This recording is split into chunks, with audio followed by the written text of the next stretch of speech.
Le Sho'er-Duanjin, composé de 12 exercices, appartient au Daoyin, mis au point dans la Chine antique. Le Jin, un tissu de soie de couleur éclatante et de haute qualité, représente une conception ingénieuse et une disposition raffinée. Il symbolise souplesse, élégance, simplicité antique et grâce. Si l'on nomme les exercices par le Jin, c'est pour montrer une série complète d'exercices réalisés en position assise qui évoque un rouleau de peinture splendide et interminable et qui permet aux pratiquants de détendre son corps et son esprit. Le terme Sho'er-Duanjin est apparu pour la première fois dans le Shoushi Chuanzhen, un traité sur la longévité rédigé par Xu Wenbi de la dynastie des Qing. Ces mouvements proviennent du Ba-Duanjin de Zhongli, probablement apparu sous la dynastie des Song du Nord. Cette supposition est identique à la description réalisée sous la dynastie des Song par Hong Mai dans son ouvrage Yi Jianzhe, chronique de Yi Jian. Sous le règne de l'empereur Qianlong de l'époque des Qing, Xu Wenbi a ajouté 4 figures aux 8 figures du Ba-Duanjin de Zhongli, tout en révisant les formules et les explications de ce dernier.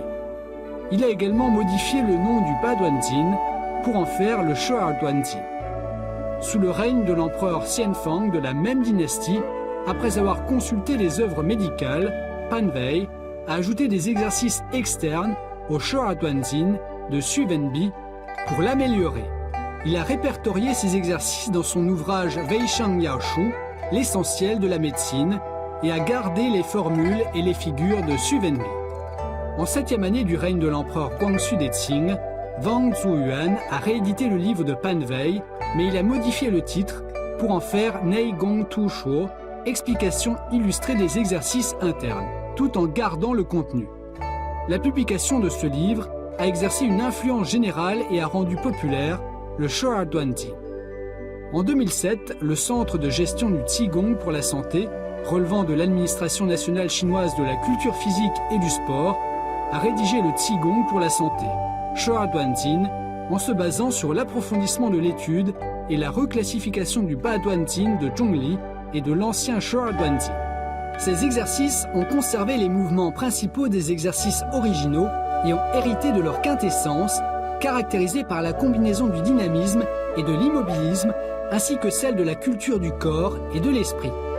Ils fusionnent les méthodes traditionnelles du Qigong telles que le massage, le Daoyin, le Zhuojing et l'imaginaire. Parallèlement, ils ont absorbé l'influence de la société moderne sur le corps et l'esprit et permettent de renforcer les mouvements dans la nuque, les épaules, la taille et le ventre.